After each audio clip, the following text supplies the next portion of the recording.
Avant de s'intéresser à des propriétés un petit peu importantes des congruences, on va mettre quelques remarques qui sont des propriétés évidentes, en fait, qui sont des conséquences directes de la définition. Alors, qu'on ne démontrera pas parce qu'elles sont vraiment triviales. Alors, la première propriété, donc on va prendre ici toujours soit A et B, deux entiers relatifs, hein, et soit C appartenant à Z étoile, c'est-à-dire un entier relatif non nul.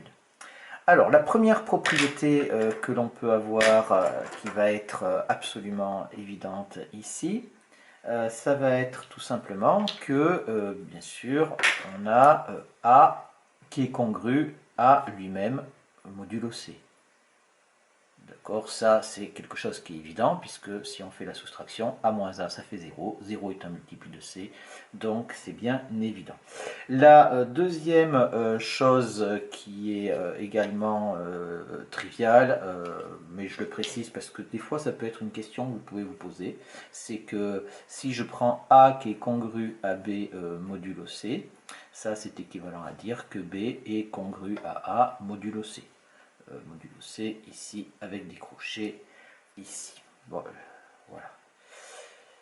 Ensuite, ça c'est donc réglé, c'est donc la première chose que l'on peut avoir. Une autre propriété encore que l'on peut donner, une conséquence directe, c'est que si je prends A qui est congru à B modulo C, ça, c'est équivalent à dire que A est congru à B modulo moins C. Alors, pourquoi tout simplement, ici, car C et moins C ont les mêmes multiples.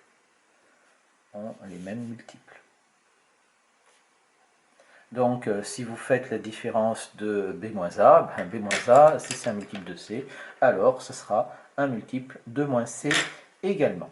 La troisième propriété, enfin la propriété suivante qui est également évidente, c'est une autre façon de voir la divisibilité, la notion de multiple. Donc on l'a déjà vu avec la divisibilité, on l'a vu avec la division euclidienne, et maintenant on le voit avec les congruences. On va dire A est un multiple de C. C'est la même chose de dire que c'est un multiple de C ou est divisible par C. Ça, c'est équivalent à dire que A va être congru à 0 modulo C. Tout simplement parce que A moins 0 est un multiple de C. Donc, avec la définition, c'est quelque chose qui est absolument évident. Une propriété ici qui va être aussi pas assez importante parce qu'on va l'utiliser beaucoup dans les exercices, c'est que si A est congru à B modulo C, ça c'est équivalent à dire que A va s'écrire, eh bien A est égal à KC plus petit b, avec K qui appartient à Z. Alors ça c'est important pour les exercices. Pourquoi? Eh bien tout simplement parce que A-B, si A est congru à B modulo C, ça veut dire que A-B est un multiple de C, donc A-B est égal à KC, et bien entendu que A est égal à KC plus B, ça ne pose pas de souci, c'est une conséquence vraiment directe. Une dernière propriété directe qui vient de la définition, c'est celle-là. Alors, elle est un petit peu plus compliquée, mais elle est pratique aussi. C'est que si R est le reste de la division euclidienne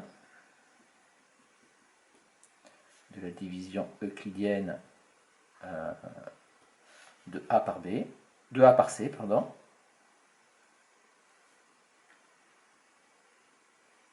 alors on a A qui est congru au reste modulo C. D'accord, ça c'est quelque chose qui est très important. Et attention, ici, la réciproque est vraie,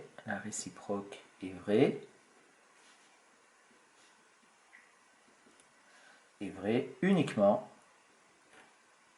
Alors, dans quel cas il faut, ici on part du R, c'est-à-dire du reste de la division euclidienne, donc uniquement si R est compris entre toujours 0 et C. Donc ici, pourquoi? Eh bien, je fais une toute petite démonstration parce qu'elle est un petit peu plus évoluée, cette propriété que les autres. Eh bien, si j'écris donc la division de A par C, je vais pouvoir dire que A, la division euclidienne,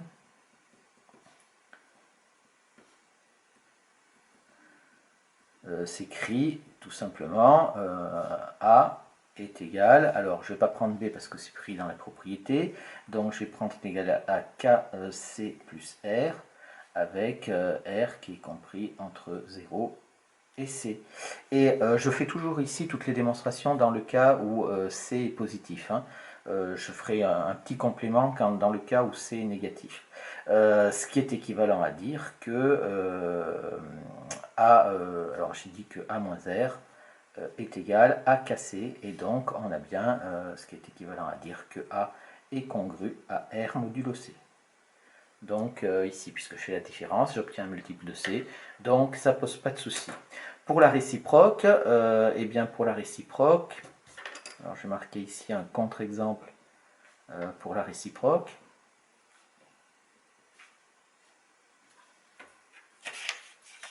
Contre-exemple pour la réciproque. Eh bien, si je prends par exemple 17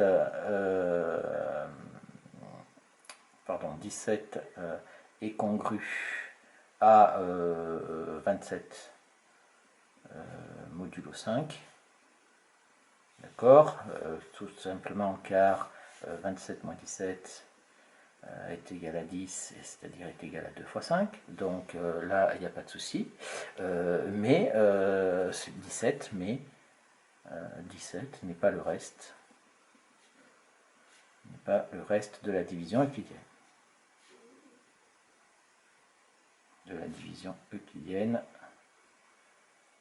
Par 5.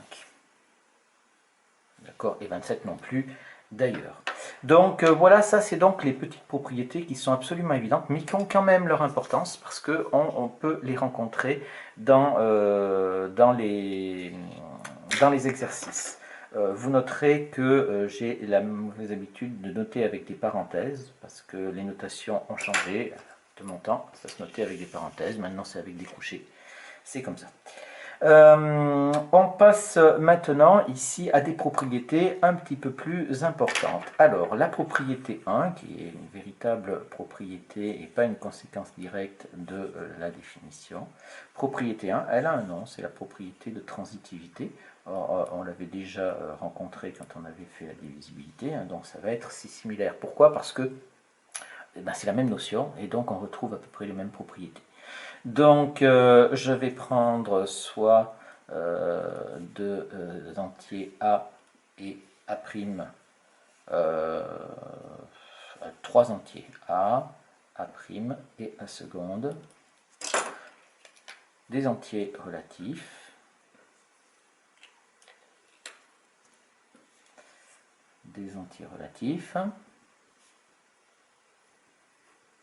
et C appartenant à Z étoile. D'accord, donc c'est un entier non nul. Si ici, si j'ai A qui est congru à A' modulo C, et j'ai A' qui est congru à A seconde modulo C, alors le premier est congru au deuxième et le deuxième est congru au troisième, alors c'est un petit peu comme pour les droites parallèles, hein, c'est la même chose, alors le premier est congru au troisième modulo C. La démonstration, elle est relativement triviale. Démonstration. Eh bien, on va écrire ici que A est congru à A' modulo C. Ça, c'est équivalent à dire qu'il existe K appartenant à Z tel que A' moins A est égal à KC. D'accord? C'est-à-dire que A' moins A est un multiple de C. Si je prends A' est congru à A seconde modulo C, ça c'est équivalent à dire qu'il existe K', parce que je ne sais pas ce que ça peut donner, appartenant à Z, tel que A seconde moins A' est égal à K'C. D'accord? Et bien il ne me reste plus qu'à faire quoi? Ici, je fais la différence, enfin la somme, la somme des deux ici. Et si je fais la somme des deux, ça implique ici que ça va me faire donc A' moins A plus A seconde moins A', qui est égal à Kc plus K'C. Ce qui est équivalent à dire que quoi? Ici, on est bien d'accord que on a A' moins A', ça se simplifie. Et il va nous rester donc A seconde moins A, qui est égal à K facteur de C plus C'. Pardon, C facteur de K plus K'. C facteur de K plus K'. Et donc ici, ça veut donc dire que le résultat que l'on voulait, c'est équivalent à dire que A seconde est congru à A modulo C. Voilà pour cette propriété de transitivité.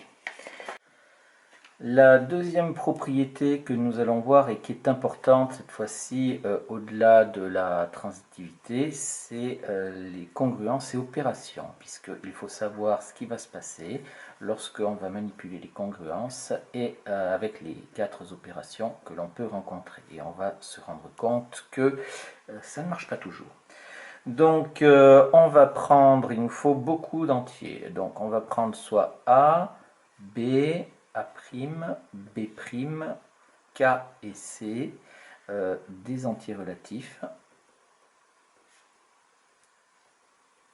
tels que.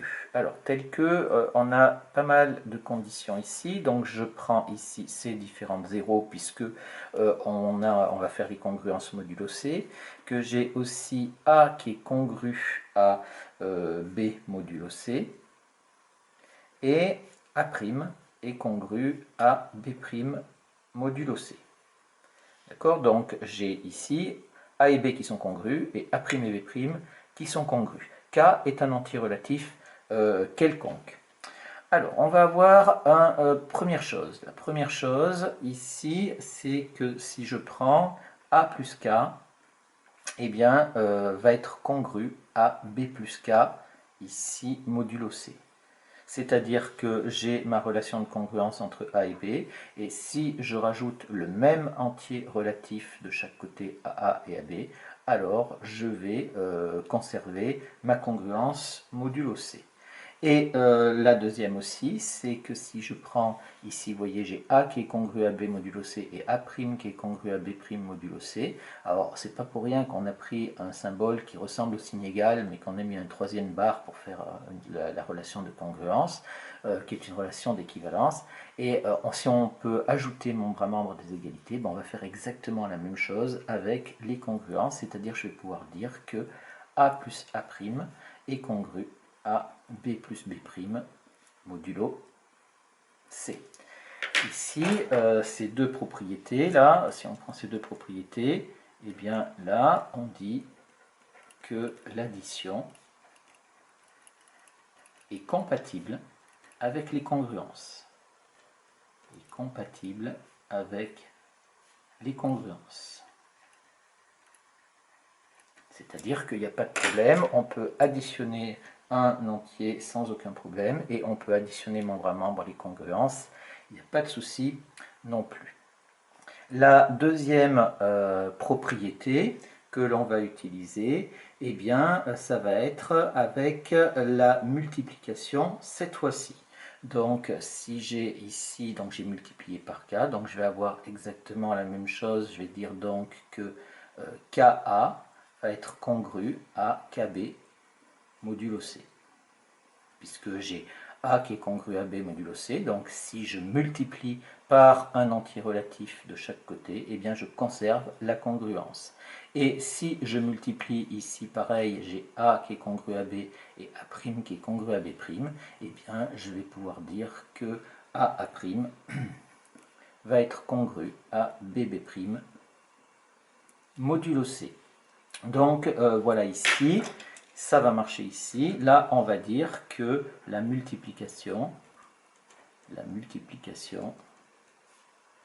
est compatible avec les congruences. Donc on a nos deux opérations de base que sont la multiplication et l'addition qui sont compatibles avec les congruences. Et on va avoir une dernière propriété qui va nous dire, qui va être les conséquences des deux premières. C'est que ici, donc j'ai fait l'addition, ça va marcher. Si je combine, vous voyez bien que si je combine l'addition et la multiplication par un entier, eh bien je vais obtenir naturellement la soustraction qui va être congrue à B moins B', ici, modulo C. Alors on pourrait dire la même chose que la soustraction est compatible, mais en fait la soustraction, on voit que c'est l'addition de l'opposé, donc on l'a dit ici, donc il n'y a pas de souci. Et la deuxième propriété, c'est que ici, si je prends A à la puissance n, va être congru à B à la puissance n modulo C, ici, quel que soit n appartenant à l'ensemble des entiers naturels.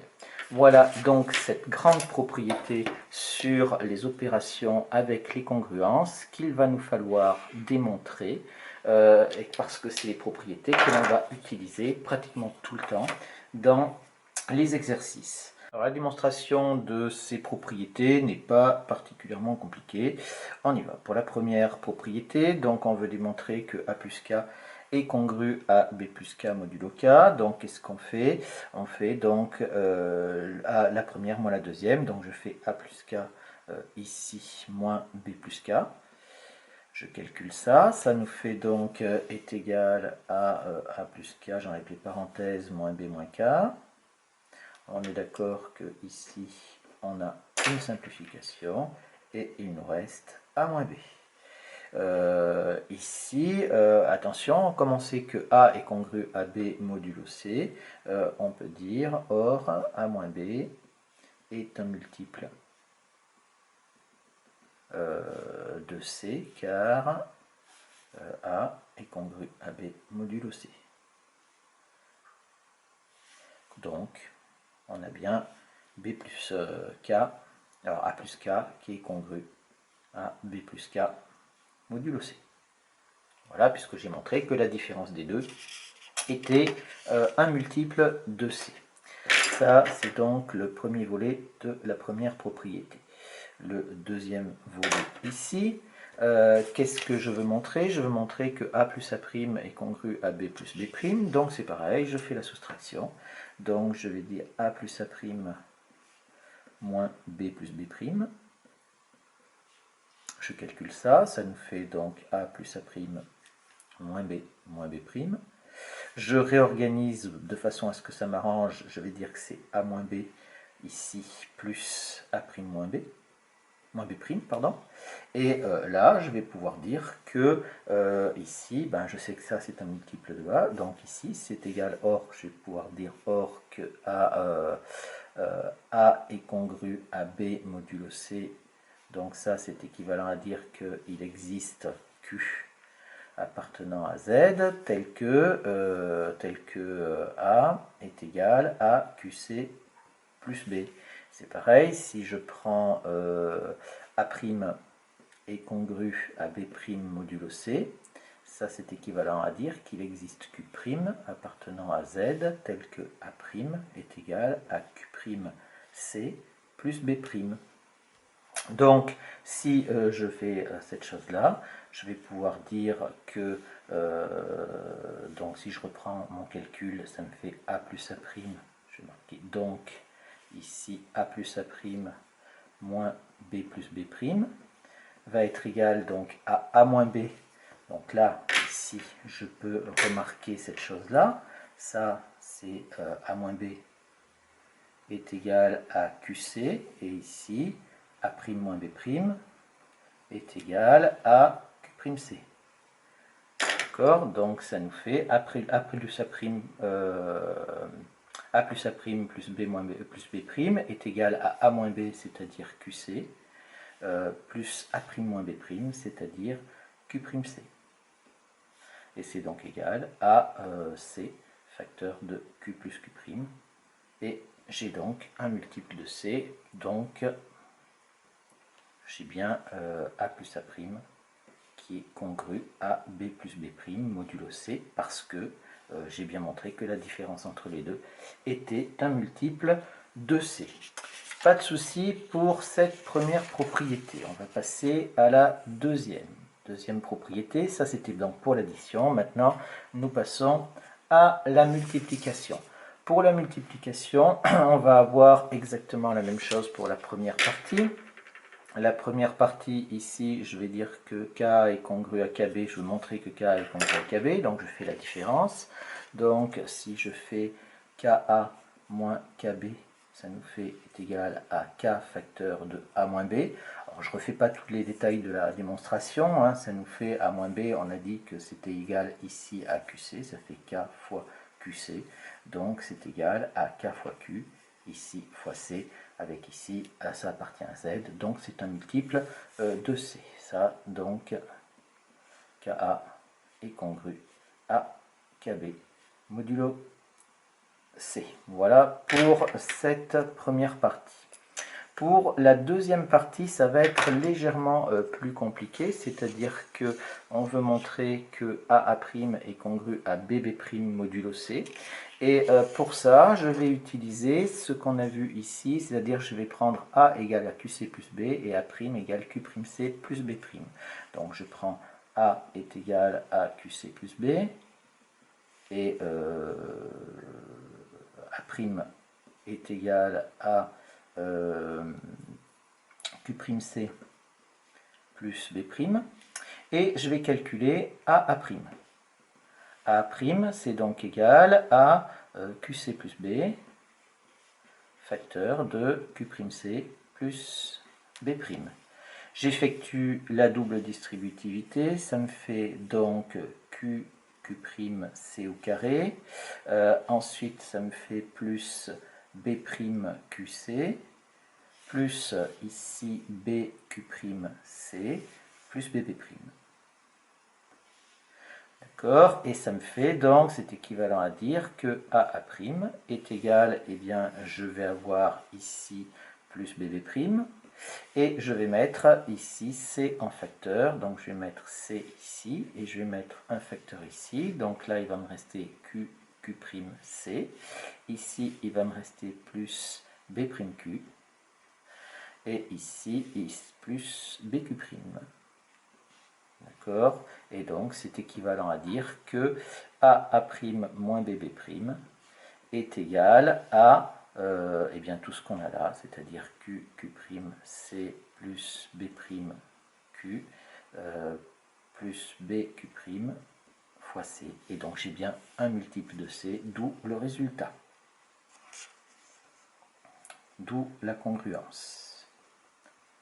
J'écris ça comme ça parce que je ne vais pas l'écrire sur la feuille suivante. Donc voilà, ici c'est un petit peu plus calculatoire. On passe maintenant à la soustraction. Donc ici, troisièmement, pour la soustraction, eh bien, c'est quelque chose qui est évident et qui se fait de la même façon que l'addition. Donc, je vais marquer idem que pour l'addition. Donc, je ne le refais pas. Hein. Ça n'a pas tellement d'intérêt. Et par contre, c'est le deuxième point qui m'intéresse. Le deuxième point, ici, on veut montrer que A à la puissance n est congru à B à la puissance n modulo C pour tout n appartenant à n. On a donc pour tout n appartenant à n, donc on va faire une démonstration par récurrence. Donc ici, on montre par récurrence. Par récurrence, on fait donc notre initialisation.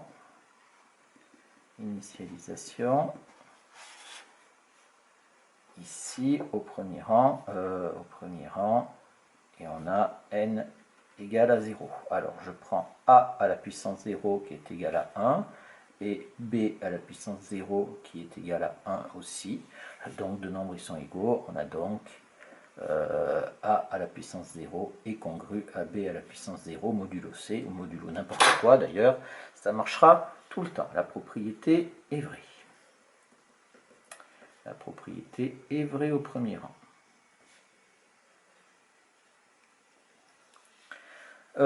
Hérédité. Hérédité, donc dans l'étape d'hérédité, on a bien deux choses. On a notre hypothèse de récurrence, que vous avez l'habitude maintenant que je note HR, hypothèse de récurrence, et qui dit on suppose la propriété vraie, on suppose la propriété vraie à un rang n donné,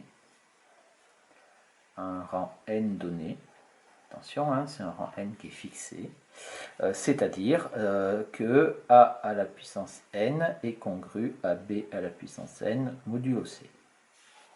Et maintenant, on va faire au rang suivant. Au rang suivant, je rappelle qu'au rang suivant, on écrit toujours ce qu'on veut montrer pour ne pas perdre de vue la conclusion que l'on veut obtenir. Donc, on veut montrer que A à la puissance n plus 1 est congru à B à la puissance n plus 1 modulo C. Bien. Alors, et on sait qu'on veut le montrer en utilisant bien sûr notre hypothèse de récurrence. Donc, on y va. On a dit donc que d'après l'hypothèse de récurrence, je peux dire que A à la puissance n est congru à B à la puissance n modulo C. De plus, je sais que A est congru à B modulo C. D'accord? Donc j'ai ces deux choses-là. Et en fait, je vais utiliser la propriété de compatibilité de la multiplication avec les congruences. Donc la multiplication est compatible avec les congruences.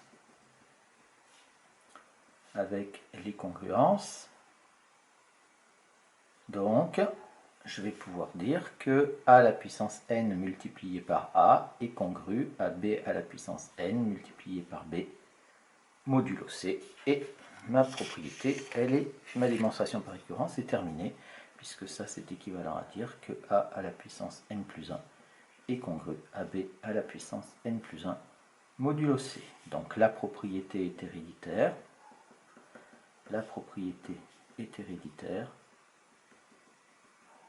Conclusion, si elle est héréditaire et qu'elle est vraie au premier rang, elle est vraie partout. C'est-à-dire que quel que soit n appartenant à n, j'ai bien A à la puissance n est congru à Bn modulo C. Voilà un petit peu la démonstration de ces propriétés qui sont très importantes. Les congruences vont nous permettre de faire des problèmes très importants. Une remarque très importante,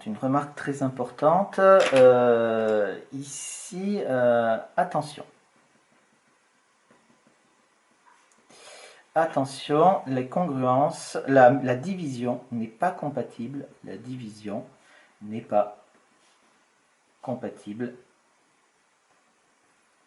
avec les congruences.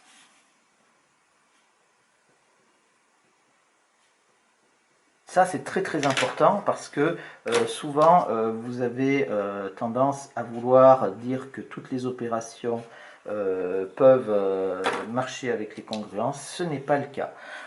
Pour vous en persuader, on va prendre un tout petit exemple qui est très parlant. Donc, en effet,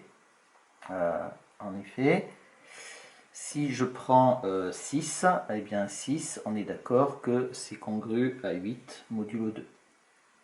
D'accord, donc ça, il n'y a pas de problème. Mais si je divise par 2, eh bien je vais dire 6 divisé par 2. Eh bien, et ici j'ai 8 divisé par 2, ça me ferait 3 d'un côté, donc là ce n'est pas congru. Donc si ce n'est pas congru, on écrit pareil que pour un signe égal, on le raye, n'est pas congru à modulo 2. Pourquoi? Parce que ici, car 6 sur 2 égale 3, et 8 sur 2 égale 4. D'accord? Et 4 moins 3 n'est pas un multiple de 2. N'est pas un multiple de 2.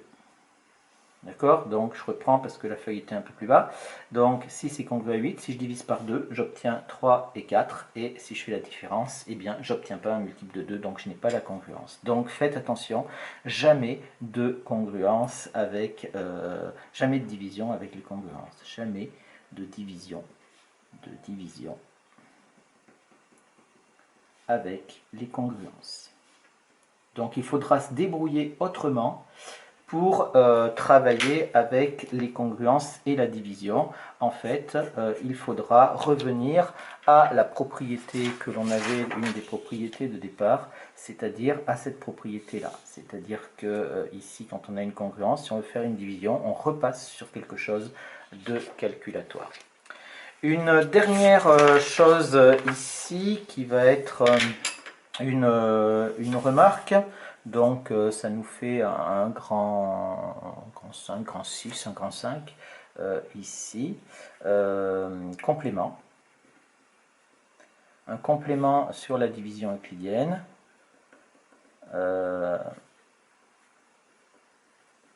Parce que j'en ai parlé dans la vidéo précédente, c'est le cas où on divise, où le diviseur est négatif. Alors, c'est pas tellement compliqué, je vous en ai vaguement parlé, vous m'avez entendu parler de valeur absolue. En fait, ça va être le cas, vous allez comprendre tout simplement. Eh bien, ici, la division euclidienne reste semblable. La division euclidienne reste semblable.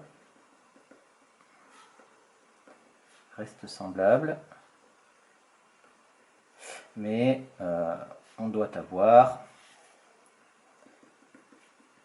le reste. Alors le reste, c'est toujours, il doit être compris, toujours entre 0, c'est-à-dire qu'on doit obligatoirement avoir un reste positif, et il va être inclus, il va être compris entre 0 et valeur absolue de b. Donc si je fais un exemple, si je prends par exemple 17 est égal à 3 fois 5 plus 2. Ça, c'est la division euclidienne de 17 par 5 ou par 3. Alors, je prends par 5 ici parce qu'il faut bien que j'écrive. Et ça, je peux dire que c'est équivalent à dire quoi? À dire que 17 est égal à moins 3 fois moins 5 plus 2. D'accord? Et ça, c'est la division euclidienne par moins 5. Car ici, 2 est compris entre 0 et valeur absolue de moins 5, c'est-à-dire est compris entre 2 et 5. Donc, quand on avait fait dans la vidéo précédente la démonstration de ce théorème-là, ici, la démonstration, c'était vraiment dans le cas où C appartenait à une étoile. On peut reprendre exactement la même démonstration, et juste quand on arrivera à cet endroit-là, eh bien, on aura des valeurs absolues au lieu d'avoir C. Donc voilà, ça ne change pas grand-chose, c'était juste un petit complément puisque j'en ai parlé, donc autant l'avoir.